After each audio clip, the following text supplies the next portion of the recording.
नमस्कार साथियों, आप सबका पुनः स्वागत है श्रद्धा एस्ट्रो ज्योतिष में। आज हम लोग कवर करने वाले हैं मृगशिरा नक्षत्र के बारे में। हम चैनल में भृगु संहिता कंप्लीट अपलोड कर चुके हैं। कोई भी व्यक्ति भृगु संहिता में अपने अलग अलग प्लैनेट के लोकेशन को देखकर एनालिसिस करना चाहता है, वो खुद से प्लेलिस्ट सेक्शन में जाए और अपने लग्न अनुसार ग्रह का फल जान सकता है। तो आइए शुरुआत करते हैं आज का वीडियो का। मृगशिरा नाम से ही क्लियर है, एक हिरण के सर के समान दिखाई देने वाला। तो जब कभी भी हमारा जन्मकालीन चंद्रमा इस नक्षत्र में है या हमारा जो उदित लग्न है, जब हमारा जन्म हुआ है उस समय पूर्व दिशा में जो उदित लग्न है वो इस नक्षत्र में आ रहा है, तो हमारे जीवन में इस प्रकार का प्रभाव, जो करैक्टरिस्टिक्स जो देवता हम बताएंगे उनका जीवन में प्रभाव रहता है। मुख्यतः हम जब कभी दशा की बात करते हैं, विंशोत्तरी दशा, उसके लिए हम चंद्र नक्षत्र को ज़्यादा मजबूती से पकड़ते हैं। तो इस प्रकार का एक हिरण का सर के समान ये जान पड़ता है। और कोई जातक इस नक्षत्र में उत्पन्न है कि नहीं है, जिसका जन्मकालीन चंद्रमा इस नक्षत्र में है, उसके जो नामाक्षर निकलेंगे वो वे, वो, का, की। और ये भी ध्यान रखना है कि इसके दो जो नक्षत्र के चरण पड़ेंगे वो पड़ेंगे वृषभ में और दो पड़ेंगे मिथुन राशि में। क्लियर हो गया? तो हम जैसे यहाँ मेंशन कर चुके हैं, वृषभ में 23 डिग्री 20 मिनट से, माने उसके बाद वाले से हम शुरू करेंगे तो 3:20 के दो चरण इसके आ जाएंगे। उसके बाद फिर वो मिथुन राशि में चला जाएगा, क्योंकि 30 डिग्री पूरा हो जाएगा वृषभ राशि का। तो ध्यान रखना है, वृषभ राशि के अंतिम जो नामाक्षर हैं वो वे और वो। इसी प्रकार से मिथुन राशि के जो शुरुआती नामाक्षर हैं वो का और की। और आपको ध्यान देना, हर राशि के पास टोटल नामाक्षर कितने रहेंगे? 9। क्लियर हो गया? तो ये ध्यान रखना है कि भाई 9 नामाक्षर का मतलब 9 नक्षत्र के चरण। अब ये इस प्रकार से ट्रायंगल शेप में दिखाई देता है। देवता कौन माने जाते हैं मृगशिरा के? सोमदेव। याद रखिएगा, हम जब कभी भी इसके प्रयोग की बात करेंगे तो हम विंशोत्तरी ग्रह की बजाय देवता को ज़्यादा भजेंगे। कई बार देखने में आता है कि हम नक्षत्र के ग्रह की पूजा कर रहे हैं। हालांकि मैंने पहले भी आपको बताया कि पूजा तो कोई भी निष्फल नहीं जाती है, लेकिन हमारे पूर्वज जिसके लिए प्रयासरत थे उसी प्रकार हमें प्रारब्ध अनुसार जन्म मिला है। तो यानी हर देवता का अलग अलग स्वभाव है, हमारे साथ उसका अलग अलग प्रकार का संबंध है। तो कुछ देवता हमारे लिए जल्दी फल देने वाले होते हैं, तो वो जन्म नक्षत्र से तय करना है। यानी इस नक्षत्र का जातक अगर सोमदेव यानी चंद्रमा देवता को भजता है, याद रखिएगा हम यहाँ पर दो प्रकार की चीजें देख रहे हैं कि भाई देव और देवता। जब कभी हम स्पेशली देवता की बात कर रहे हैं तो वो फिर ग्रह से अलग श्रेणी में आ रहा है। जैसे हमने कल रोहिणी नक्षत्र पढ़ा था, तो फिर हमने उसको प्रजापति देवता है उसका। क्लियर हो गया? हम हालांकि रोहिणी नक्षत्र का ग्रहाधिपति ग्रह मान लेते हैं चंद्रमा को, लेकिन हमें जो ज़्यादा फल देने वाला होगा वो उसका देवता होगा। तो देवता पर ज़्यादा जोर देना है। सोम या चंद्रमा प्रतीक माने जाते हैं इसके मृगशिर। हिरण का सर दिखाई देता है एक त्रिभुज के समान, तो पुराने ग्रंथों में इसको एक मृगशिर माना गया। दिशा इसकी उत्तर पूर्व मानी जाती है या ईशान कोण। तो जो ये दिशाएं बताई जा रही हैं वो जातक के जीवन में भी उस ज़्यादा इम्पोर्टेंस रखेंगी, उसका ज़्यादा महत्वपूर्ण वो दिशाएं होंगी ईशान कोण। गोत्र माना जाता है ऋषि पुलस्त्य। याद रखिएगा, ऋषि पुलस्त्य का स्वभाव बड़े अन्वेक्षण यानी खोजी माने जाते हैं और स्वभाव से बड़े मीठे माने जाते हैं। तो उसी प्रकार से इनके गोत्र पुलस्त्य के साथ जोड़कर देखना है ऋषि, तो इन ऋषि के बारे में आप पढ़ सकते हैं। जो भी व्यक्ति का संबंध इस नक्षत्र से है, जो जो मैं आपको वनस्पति, गोत्र, ऋषि बता रहा हूं, जीवन में इनको कहीं ना कहीं डायरेक्टली इनडायरेक्टली इन्वॉल्व करने से आपको सदैव फायदा होगा। इनके बारे में पढ़ना चाहिए। पुलस्त्य ऋषि कौन थे, इनके बड़े कौन कौन से कर्म जिनके लिए संसार में इनका नाम जाना जाता है, तो उनके बारे में हमें पढ़ना चाहिए। वर्ण इनका शूद्र माना जाता है। हस्तशिल्पी, याद रखिएगा, मैं पहले भी बता चुका हूं, कलिकाल में सबसे महत्वपूर्ण माना जाएगा किसी कार्य में जो दक्ष है, किसी काम में जो दक्ष है वो शूद्र वर्ण, और जो ईश्वरीय साधना में ही लगा रहता है, उसको सांसारिक विषय वस्तु से कोई ज़्यादा मोह नहीं है, तो उसको हम ब्राह्मण वर्ण के साथ जोड़ते हैं। तो इसलिए हर वर्ण की अलग अलग विशेषता है। ये वर्ण को हस्तशिल्पी माना जाता है, बहुत अच्छे कारीगर होते हैं ये। क्लियर हो गया। मृगशिरा, जिसके भी जीवन में जन्मकालीन चंद्रमा या लग्न के साथ संबंध आ रहा है, तो वो अच्छा कारीगर होगा। उसको कोई आप काम में लगा दीजिए, कोई वो रिसर्च का काम करने में लगा हुआ है, लगा रहेगा। और क्योंकि इसका संबंध कहीं ना कहीं सर्प योनि से आता है, तो सर्प का जो एंटी वेनम वाला पार्ट है वो भी यहाँ ध्यान, यानी अगर ये लोग कहीं कुछ इस प्रकार का मेडिसिनल प्रयोग करने में लगे हुए हैं, एंटी वेनम बना रहे हैं, तो इन लोगों को बड़ी जल्दी सफलता मिलती है। क्लियर हो गया। तो ध्यान रखना है। तो वो सर्प के किस प्रवृत्ति की बात कर रहा है? सर्प के एंटी वेनम प्रॉपर्टी की बात कर रहा है। जितने भी रिसर्च हैं वेनम के ऊपर, वो आपको पता है सांप का जहर लेकर ही उसके जहर की काट बनाई जा सकती है। गण, देवगण माना जाता है। 3 गण होते हैं, देव, मनुष्य और राक्षस। तो ये पूरी तरह से शुचिता रखते हैं और दूसरे को ठगने में विश्वास नहीं रखते हैं। ध्यान रखिएगा, जहां भी गण राक्षस आ जाएगा, मैं ये नहीं कह रहा वो बुरा है, लेकिन वो डिप्लोमेसी का सही उपयोग करना जानता है।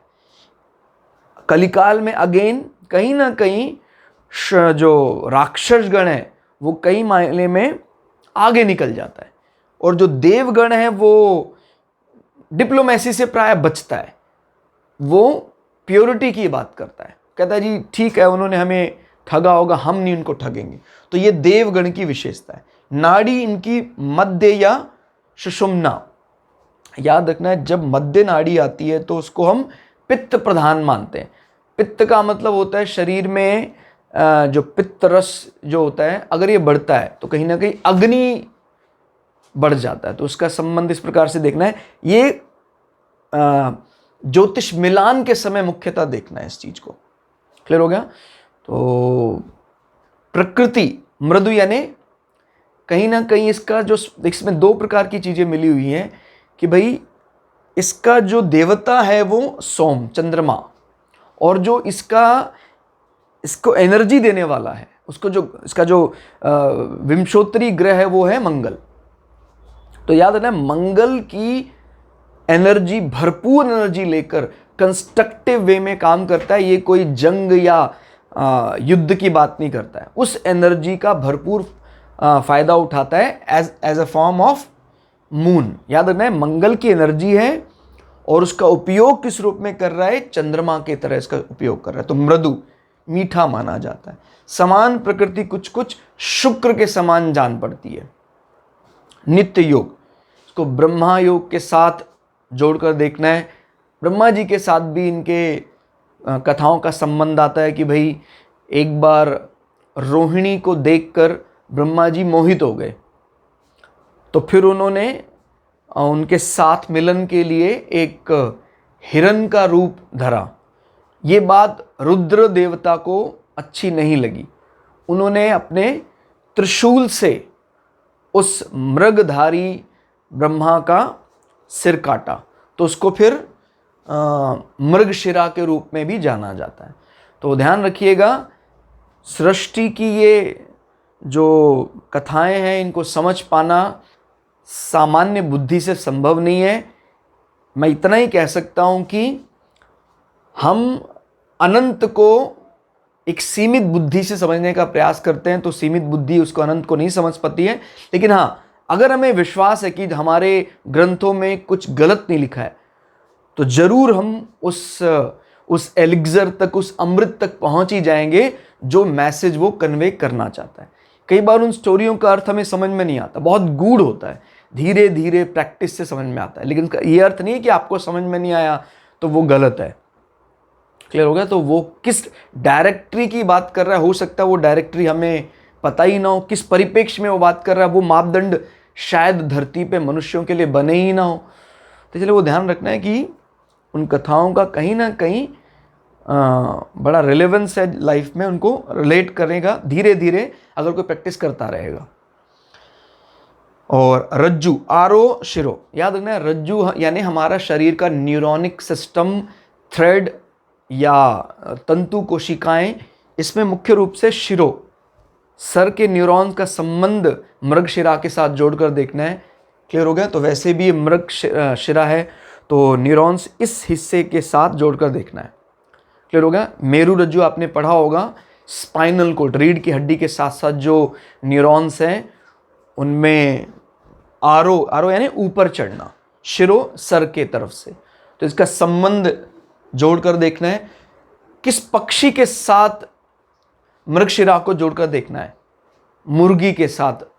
तो ध्यान रखिएगा, मुर्गी को भी बहुत ज़्यादा अपने काम में बहुत मेहनती भी मान सकते हैं। और संसार में आपको पता है आज बहुतों के लिए वो एक जैसे कोई शिल्पी है, कोई शूद्र वर्ण है, उनके लिए, बहुतों के लिए व्यवस्था भी बनाते हैं, भोजन की व्यवस्था भी बनाती है और एक प्रकार का कार्य में लगी रहती है। आज हजारों जो इंडस्ट्रियां हैं वो कहीं ना कहीं इसके साथ जुड़ी हुई हैं।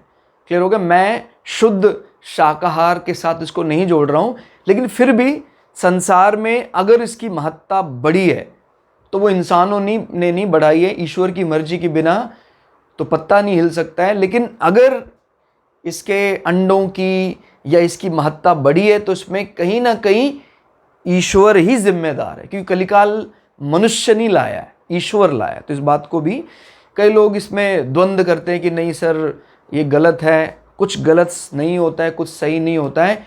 जो समय चल रहा है वो सदैव अच्छा है, जो बीत गया उसके बारे में ज़्यादा परेशान होकर द्रवित होने की कोई आवश्यकता नहीं है। त्रिगुण कर, इनका काम करने का तरीका कैसा होता है? रज तम तम, शुरुआत ये जो करते हैं काम को, इनमें एक ये होता है भाई मुझे ये पूरा करना है, दैट्स इट। उसके बाद इन बिटवीन ये किसी का अगर उनको कुछ लग रहा है कि इस काम को पूरा करने के लिए मुझे कुछ कॉम्प्रोमाइज़ भी करना चाहिए तो वो कर सकते हैं, तम। और अंत में भी तम। तो ओवरऑल जो उनका वे ऑफ वर्किंग रहेगा, रज इन बिटवीन तम हो जाएंगे और अंत में डेस्टिनेशन अचीव करते हुए भी ये तमस की ओर जाएंगे, अंधकार की ओर। यानी तमस को भजने वाला एक देव, इस प्रकार से इसको इमेजिन करना है। देखिए, एक लाइन में अगर समझना हो कि मृगशिरा का अर्थ, तो कहेंगे आप खोजी। और ये जो खोजी प्रवृत्ति है, रिसर्चर माइंड है, ये वैसे किसी को नुकसान पहुंचाने के लिए नहीं बना है कि भाई ये नुकसान पहुंचाने के लिए बना है। देवगण है तो नुकसान नहीं पहुंचाना चाहता, लेकिन इन बिटवीन टास्क में वो अपनी प्रवृत्ति को रज शुरुआत करता है, फिर उसके बाद तमस, और एंड में वो जब फिनिशिंग टच देता है किसी काम को तो तमस प्रवृत्ति आ जाती है। देवताओं के मन में भी कभी कभी इस प्रकार का तमस जागता है, लेकिन देवता तो देवता ही रहेगा। उसके मन में तमस आने के बाद भी देवता तो देवता ही रहेगा, राक्षस तो फिर है ही राक्षस। तो ये अंतर आपको ध्यान रखना है कि वो देवता के मस्तिष्क में उठ रहा तमस है, तो वो बुरा इस प्रकार से नहीं करेगा कि भाई सबका सब कुछ छीन ले, नहीं। वो अपने काम को करने के लिए कभी कभी कॉम्प्रोमाइज़ करता है, लेकिन वो दुश्मनी में भी एक शराफत रखता है। प्रक्रिया, प्रतिपालन करना, जो नियम बने हैं उनको शिद्दत से वो पालन करता है। और विंशोत्तरी स्वामी, विंशोत्तरी का अर्थ आप समझते हैं 120 वर्ष, तो जो सबसे इंपॉर्टेंट दशा मानी जाती है विंशोत्तरी। और विंशोत्तरी दशा का इस नक्षत्र को जो स्वामी मिला हुआ है वो मंगल मिला हुआ है, मंगल की भरपूर ऊर्जा का फायदा उठाते हैं। कितना दशा समय होता है टोटल? 7 वर्ष का। जब आपका जन्म हुआ है ये जस्ट शुरू ही हुआ था, यानी जैसे मान लीजिए आप वे अक्षर में आपका जन्म हुआ है और ये नक्षत्र, या ये भी कह सकते हैं आप, जैसे 23 डिग्री 20 मिनट से 1 मिनट बाद 23 डिग्री 21 मिनट में आपका जन्म हुआ है, तो फिर लगभग आपको 7 वर्ष की दशा मिलेगी आपके जन्म के बाद। किसकी? मंगल की दशा मिलेगी। क्लियर होगा? तो ये अर्थ आपको ध्यान रखना है। इसमें दशा का अंतर भी निकालना हम ऑलरेडी चैनल में अपलोड कर चुके हैं। कोई ये जानना चाहते हैं कि किस प्रकार से इसके दूसरे चरण में जन्म हुआ है, तीसरे में जन्म हुआ है, तो कितना दशा इसको मिलेगा, वो भी हम ऑलरेडी चैनल में अपलोड कर चुके हैं। मैथमेटिकल पोर्शन में आपको मिल जाएगा प्लेलिस्ट में, ग्रहों का गणित प्लेलिस्ट, उसमें आपको ये निकालना भी आ जाएगा। काल पुरुष के किस हिस्से के साथ इसको जोड़ना है? हम आईब्रॉस के साथ या भवों के साथ संबंध जोड़कर देखते हैं मृगशिरा का। तो कहीं ना कहीं भवें जो हैं वो मंगल के साथ रिलेट करती है, एनर्जी को बताती हैं। क्लियर हो गया? उसके बावजूद भी मंगल के साथ साथ ये सोमदेव या चंद्रमा के समान उस एनर्जी का सदैव कंस्ट्रक्टिव उपयोगी करेगा, सृजन के लिए उपयोग करेगा। दृष्टि मंद दृष्टि मानी जाती है। क्लियर हो गया? कोई तीक्ष्ण नहीं है, मंदी दृष्टि मानी जाएगी। वनस्पति के साथ भी, आपको भी खैर वनस्पति, आप सिंपली गूगल पर लिख सकते हैं खैर वनस्पति, उस प्रकार के जो भी ट्री हैं, उसके जो प्लांट आपके आसपास अगर हैं तो उसका कहीं ना कहीं उपयोग करना चाहिए। उसकी समिधा के रूप में, कभी आपने यज्ञ किया है तो आप उसकी समिधा भी कुछ इस्तेमाल कर सकते हैं। तो वो सारी चीज़ें कहीं ना कहीं अपने जीवन में बढ़ाएं। अगर आपका जन्मकालीन नक्षत्र मृगशिरा है, रंग हल्का सलेटी रंग के साथ इसको जोड़कर देखा जाता है। क्लियर हो गया? लाइट क्रीम कलर की तरह इसका कलर माना जाएगा। और तत्व पृथ्वी तत्व प्रधान, यानी ये भी पॉजेसिव है, चीजों को एकत्र करने की बात करता है। क्लियर? योनि सर्प और उभयलिंगी, कई जगह यहां पर उसके लिंग के लिए नपुंसक लिखा हुआ है, वो कहना ठीक नहीं होगा, इसको उभयलिंगी कहना ज्यादा सटीक होगा। यानी इस मृगशिरा नक्षत्र में स्त्री और पुरुष लिंग दोनों की विशेषताएं देखने में आती हैं। क्लियर हो गया? एक ऐसा सर्प, उनकी योनि की बात है, कि जो लगातार अन्वेषण करता रहता है, घूमता रहता है, बिलों में छुपता है, बिल से निकलता है, तो ये रिसर्चर दिखाई देता है। और बहुत ही जब उसके विष के जरिए मेडिकल की बात की, या हम ये कह सकते हैं जो भी मेडिकल इंडस्ट्री है, तो उसका सिंबल आपको पता है सर्प को माना जाता है। आपने अगर देखा हो कभी, तो उसी वाला माइंडसेट जो रिसर्च वाला हम सांप का इस्तेमाल करते हैं, उसके साथ मृगशिरा को जोड़कर देखना है। ऐसे जातक कोई जूनियर साइंटिस्ट हैं या कोई मेडिसिन बनाने वाले हैं, एंटी पॉइजन बनाने वाले हैं, बहुत अच्छा ये काम करते हैं, लगन से लगे रहेंगे। कोई केपीओ हो, नॉलेज प्रोसेस आउटसोर्सिंग, तो ये बहुत माइक्रोस्कोपिक लेवल की चीज़ें जानने वाले होते हैं।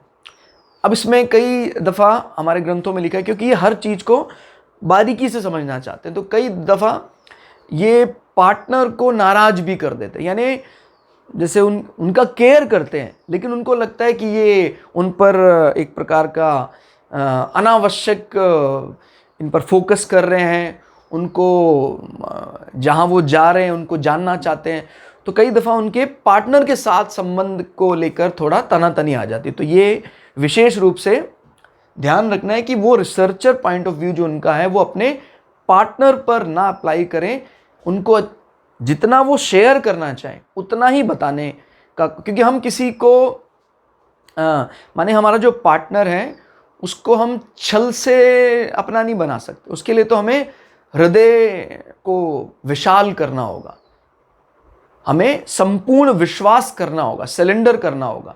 अगर वहां पर भी रिसर्च करते रहे उसको, तो फिर वो गड़बड़ हो जाएगी। तो ये एक नेगेटिव पॉइंट कहा जाता है कि वो पार्टनर की पॉइंट ऑफ व्यू से कई बार उनको नाराज करने वाला होता है, उनके संबंध तल्क हो सकते हैं पति पत्नी के। अगर मृगशिरा जातक सामने वाला कोई भी चाहे मेल है चाहे फीमेल, हाँ अगर उसका भी संबंध कहीं से मिलती जुलती योनि से आ जाता है तो फिर ये दोष काफ़ी हद तक कम हो जाता है। फिर वो भी जानना चाहता है, ये भी जानना चाहता है। जैसे अगर अति शत्रु योनि नेवला है फिर तो दोनों की अच्छी तनातनी होगी, झगड़ा होगा। और अगर कहीं ये भी सर्प योनि में है, रोहिणी नक्षत्र का है, तो इनमें अच्छे संबंध बने रहेंगे। क्लियर होगा? तो ये बात ध्यान रखना है कि ये हम इसको नपुंसक नहीं उभयलिंगी, यानी आप कह सकते हैं कि इसमें दोनों ही लिंगों के या बाइसेक्सुअल प्रॉपर्टीज हैं। कार्यशैली, धैर्य से काम करने वाले होते हैं, और रिसर्च के लिए तो आपको पता है ये एक ज़रूरी गुण माना जाएगा। तारा संख्या, 3 तारे इसमें होते हैं ट्रायंगल शेप में, जिसको हमारे ग्रंथों में हिरण के समान शेप देने वाला बताया गया है। शुभ योग, दिन में हमें कोई योग देखना हो कि ये आज कैसा योग है, तो ये देखिए पहले मृगशिरा नक्षत्र अगर उस दिन है और उस दिन शनिवार, तो उसको शुभ योग माना जाएगा। कोई काम करेंगे शुभ फल देने वाला। सर्वार्थ सिद्ध योग, तो इस सर्वार्थ सिद्ध योग के लिए भी नक्षत्र मृगशिरा रहना चाहिए। वार कौन सा पड़ रहा है? सोमवार और बुधवार, अच्छा माना जाएगा। इसी प्रकार से श्री योग, नक्षत्र प्लस वार, श्री कोई भी काम करें उसमें श्री लग जाएगा तो पूर्णता की तरफ जाएगा, संपूर्ण होगा। तो शुक्रवार को ये नक्षत्र अगर पड़ जाए तो श्री योग बनता है। अमृत योग, क्लियर हो गया?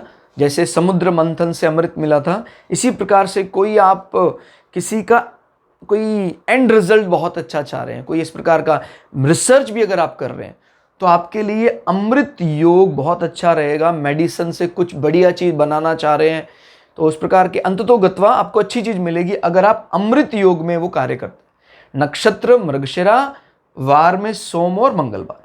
उत्तम योनि मिलान हमने बता दिया। जिस भी जातक का जन्म रोहिणी नक्षत्र में हुआ है उसकी योनि क्या होगी? सर्प योनि, स्त्रीलिंग। उसके साथ इसकी विशेष मैत्री होगी, इसके मनोभावना इस मृगशिरा जातक से विशेष रूप से मिलेंगे। और अति शत्रु योनि नक्षत्र कौन सा होगा? उत्तराषाढ़ा। तो उत्तराषाढ़ा नक्षत्र नेवला योनि माना जाता है। इनके संबंध आपस में तनातनीपूर्ण रहेंगे। राशि, ये मैं आपको ऑलरेडी बता चुका हूं कि वृषभ राशि में अंतिम 2 चरण और मिथुन राशि के शुरुआत के 2, तो ये इस प्रकार से ध्यान रखना है। एक जब हम राशि की बात करते हैं तो 13 डिग्री एक नक्षत्र की बात करते हैं तो 13 डिग्री 20 मिनट की वो होती है। तो उसने क्या किया? 3 डिग्री 20 मिनट के चरण में डिवाइड किया है, 3-20 3-20। तो ये बात याद रखनी है, 3-20 3-20 3-20 और 3-20। तो ये टोटल एक नक्षत्र यानी मृगशिरा 3-20 3-20। तो शुरुआत के 3-20 3-20 वाले किस में आ गए? वृषभ राशि में। क्लियर होगा? इस नक्षत्र के शुरुआती, लेकिन इस राशि के अंतिम है वो वृषभ के। इसी प्रकार से जब मिथुन राशि शुरू हुई, मिथुन राशि 0 डिग्री से 30 डिग्री तक रहती है, तो 0 डिग्री से 3 डिग्री 20 मिनट कौन सा आ गया? ये मृगशिरा का तीसरा चरण, और जन्माक्षर क्या लग जाएगा? का। क्लियर हो गया? और इस प्रकार से फिर 3 डिग्री 20 मिनट के बाद, यानी 3 डिग्री 21 मिनट से लेकर 6 डिग्री 40 मिनट तक क्या रहेगा? मृगशिरा का चौथा चरण। तो वो अंतर करना आपको आना चाहिए। और फिर इसमें मैं आपको ये बात शुरुआत में बता दी मैंने कि मृगशिरा को अगर एक लाइन में समझना हो, इसके जातकों को किस प्रकार का इनका स्वभाव होता है, तो ये अन्वेषण करने वाले, खोजी प्रवृत्ति के होते हैं, जानने वाले, रिसर्चर। व्यवसाय, ये लोग शिल्प कला में माहिर होते हैं, छोटे छोटे बारीक काम करना जानते हैं। खोज कार्य, चित्रकार, कृषि कार्य, इन सभी कार्यों में इनको महारत हासिल है। और स्पेशली जिसमें हमें रिसर्च की आवश्यकता होती है, एनर्जी बहुत है मंगल की, और उस एनर्जी का सदुपयोग सोम के रूप में करते हैं। चंद्रमास व तिथि, ये मास और ये तिथि में अगर वो कोई शुभ कार्य करता है तो विशेष फल मिलता है। अगर आपका जन्मकालीन जो नक्षत्र है वो मृगशिरा है, तो मार्गशीर्ष का महीना जो होता है उसका पूर्वार्ध यानी उसका शुरुआत के 15 दिनों में इस नक्षत्र का प्रभाव सबसे ज्यादा देखने में आता है। और सभी शुक्ल और कृष्ण पक्ष की पंचमी तिथि में, पंचमी तिथि का कैरेक्टरिस्टिक्स इससे मैच करता है मृगशिरा के साथ। क्लियर हो गया? तो मृगशिरा के जातकों में कहते हैं अगर कहीं जब चंद्रमा वहाँ बैठे हुए हैं और स्थिति कहीं कमज़ोर हो जाती है, अगर राशि के स्वामी की चंद्रमा की स्थिति कमज़ोर हो जाती है, ऐसी स्थिति में व्यक्ति को बहुत ज़्यादा इल्यूजन भी होता है, भ्रम भी बहुत पैदा होता है, क्योंकि वो एक रिसर्चर, हर चीज़ को जानने वाला व्यक्तित्व था, अभी उसको सपोर्ट नहीं मिल पा रहा अपने नक्षत्र का, तो फिर ऐसे व्यक्तियों को भ्रम बहुत होता है। जैसे मरीचिका, मिराज जो होता है, वो सड़क पे हमें ऐसा लगता है कि सामने पानी है, वहाँ पहुँचते तो वहाँ होता नहीं है। हालांकि प्रवृत्ति तो वही होती है अन्वेषण करने वाली, जानने वाली, लेकिन फिर वो प्रारब्ध जो है वो हमारा सपोर्टिव नहीं रहता है, कहीं ना कहीं नेगेटिव है, क्योंकि हमारा प्लैनेट जो है वो अच्छा नहीं आ रहा है इस नक्षत्र में। तो फिर हमें कहीं ना कहीं देवताओं का प्रयोग करना चाहिए ताकि जीवन से ये इल्यूजन या भ्रम की स्थिति दूर हो जाए। जो भी हमें आसपास इल्यूजन दिखता है, सूरज शुरुआत में उदय होता है तो आपको पता है वो भी एक भ्रम है।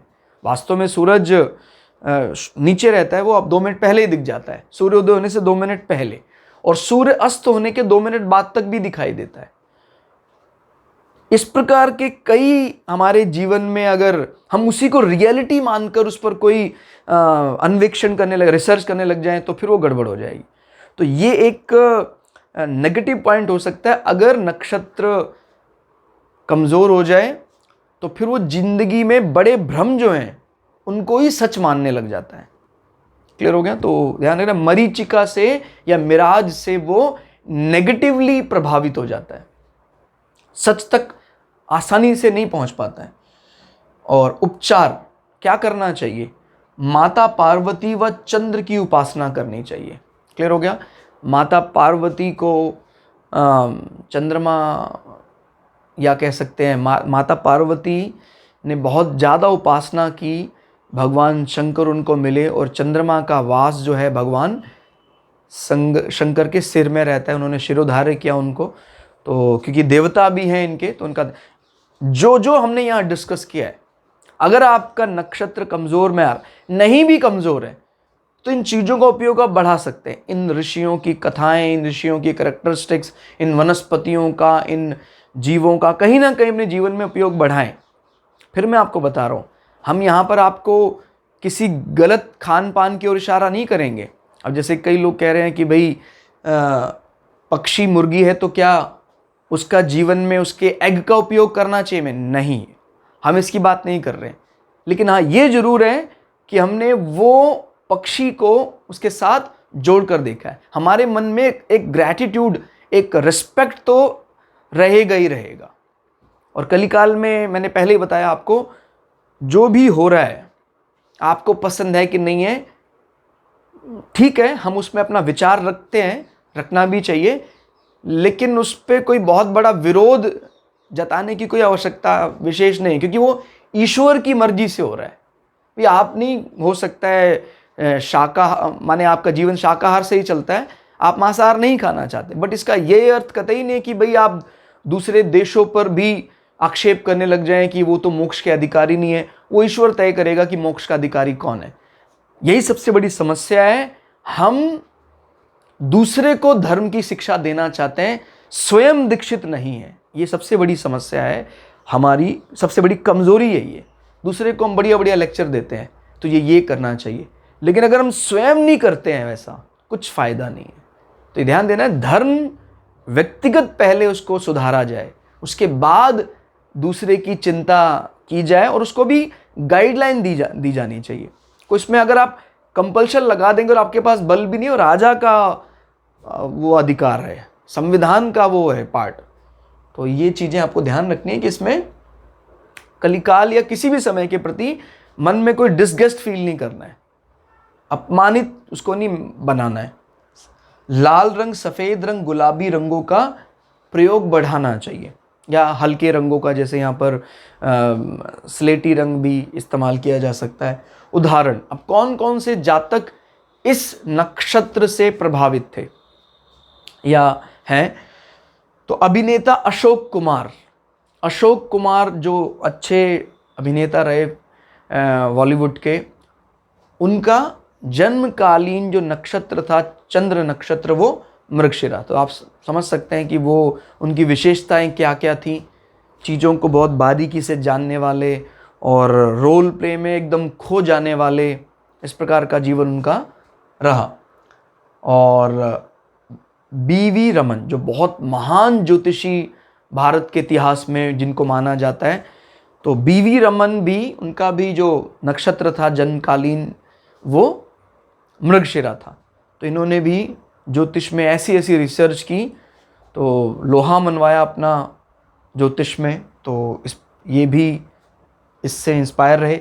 चक्रवर्ती राज गोपालचारी, तो भारत के या कहीं स्वतंत्र भारत के पहले वायसराय, क्लियर हो गया, या गवर्नर जनरल भी, क्योंकि पहले शुरुआत में राष्ट्रपति का नहीं था प्रोविज़न। जब शुरुआत में भारत, जैसे अंतिम गवर्नर जनरल के लॉर्ड माउंटबेटन, उनके जाने के बाद जो पदासीन हुए वो चक्रवर्ती राज गोपालचारी। ये सिर्फ उस इतने बड़े पद पर आसीन हुए ऐसा नहीं, इन्होंने बहुत और कार्य भी किया। इन्होंने रामायण और महाभारत की वो दृष्टि हमारे सामने रखी जो कभी संसार सोच भी नहीं सकता था, क्योंकि हम कहीं ना कहीं गुलामी के दिनों में रहे, तो कई उसमें कमियां भी आ गई, तो उसको दूर करके उन्होंने हमारे सामने इनकी लिखी हुई, आपको इंग्लिश में कॉपियां हैं, शायद उनकी ट्रांसलेशन भी अवेलेबल होंगी हिंदी में। तो बच्चों को आप इनके लिखे हुए जो महाभारत की कहानियाँ या रामायण की कहानियाँ ज़रूर सुनाना चाहिए। इनकी क्यों? क्योंकि ये उसके सही मोरल वैल्यू को आपके सामने रखते हैं। तो ये एक बहुत बड़ा अन्वेषण ही रहा, खोज ही रही कि भाई इतने बड़े पद पर होने के बाद भी भारत की संस्कृति की बारीक जानकारियाँ इनको रही। कांशीराम जो बहुजन समाज पार्टी के संस्थापक भी माने जाते हैं, और अच्छा उनका प्रभाव रहा, भारत के काफ़ी बड़े समुदाय विशेष का इनके ऊपर प्रभाव रहा, और बहुत रिस्पेक्ट इनको जीवन में मिली, और चीज़ों को कनेक्ट करना अच्छे से जानते थे। तो वो वाली खूबी कहीं ना कहीं इनको इनके जन्मकालीन नक्षत्र ने दी। तो ध्यान देना, जन्मकालीन नक्षत्र के बाद फिर हम कुंडली में ग्रहों के बल को भी टटोलते हैं। तो वो आप थोड़ी थोड़ी चीज़ें सीख चुके होंगे अगर आप भृगु संहिता के वीडियो अपने लिए देख चुके हैं, तो इसका प्रभाव रहता ही रहता है। यानी कुछ व्यक्ति नया विशेष करने का जज्बा ठान लेता है। तो इन्होंने भी बहुजन समाज पार्टी, जिसको शॉर्ट में आज बीएसपी कहा जाता है, उसकी नींव रखी थी। नज़मा हेपतुल्ला, इनको भी एकदम अलग विचारों वाला इनको माना जाता है। अल्पसंख्यक आयोग के ये अध्यक्ष भी रहे, और इनको मिनिस्ट्री भी, कई सालों तक मिनिस्टर रहे ये। तो नज़मा हेपतुल्ला का संबंध भी इस नक्षत्र से रहा। क्लियर होगा? तो वो आप समझ रहे, ये जातकों का एक ऐसा विशेष वो दिखाई दे रहा है जो आसपास, जैसे राजनीतिज्ञों में अगर बात करें, राजनीतिक कम ही ऐसे हुए हैं चक्रवर्ती राजगोपालाचारी कि भाई जिन्होंने धर्म पर भी इतनी अच्छी ट्रांसलेशन लिखी, उनमें जो कमियां थी उनको दूर किया। इसी प्रकार से कांशीराम जी और बीवी रमन जी ने ज्योतिष के छुपे हुए विषयों को बाहर लाए, और नज़मा हेपतुल्ला एकदम अलग उनकी सोच रही अपने साथियों से। एम करुणानिधि जो दक्षिण भारत के बड़े महान लीडर माने जाते हैं, एम करुणानिधि, तो इन्होंने भी कई ऐसी लोगों के सामने, इनकी ऐसी इमेज रही कि जब ये सामने खड़े होते थे तो व्यक्ति पूरी तरह बस इन्हीं पर ही, आपको पता है, कई सालों तक लगातार तमिलनाडु की नीति में एक छत्र राज रहा और इतना ज़्यादा इंस्पायर करने के लिए कहीं ना कहीं हमें अच्छी जानकारी चाहिए, अच्छी पकड़ चाहिए, संस्कृति की जानकारी, भाषा बोली की जानकारी, वो इनको नक्षत्र से प्रभावित होने के कारण मिली। और एक सहगल गायक रहे, उनका संबंध भी इस नक्षत्र के साथ देखकर जोड़ना है आपको। तो ये सारे पर्सनालिटी के आप चाहे उनको एनालाइज करें और चाहे इनके देवताओं के स्वरूप को जानें, इनके जो विंशोत्तरी ग्रह हैं इनके साथ इनको जोड़ कर देखें, तो आपको समझ में आ जाएगा कि जो मृगशिरा वाले हैं वो अगर तो जो हमारा चंद्रमा और राशि का अधिपति सपोर्टिव है तो ये पूरी तरह से रिसर्च वर्क में लगे रहते हैं। लेकिन अगर यहीं कहीं बिगड़ जाए तो ये रिसर्च का एंगल गड़बड़ हो जाता है और वो मिराज में चले जाते हैं। मिराज यानी मृग तृष्णा, मरीचिका, भ्रम में चले जाते हैं। तो ये था एक ज्योतिषी दृष्टि इस नक्षत्र के बारे में, इसका स्वरूप कैसा है, इसके जन्माक्षर कैसे हैं, स्वभाव कैसा है। हमने काफ़ी रिसर्च के बाद ये सारी चीज़ें एक ही प्लेटफॉर्म पर इकट्ठा करने का प्रयास किया है। आप लोगों का सहयोग अपेक्षित है। बहुत ज़्यादा एनर्जी, बहुत ज़्यादा समय के बाद ही ये क्लास आप लोगों के सामने प्रेजेंट करने के लायक हो पाते हैं। तो आप लोगों का सहयोग इसी प्रकार से बना रहे, इसी मंगल के कामना के साथ। जय श्री भगु पराशरा, जय श्री शुक्राचार्य, नमस्कार।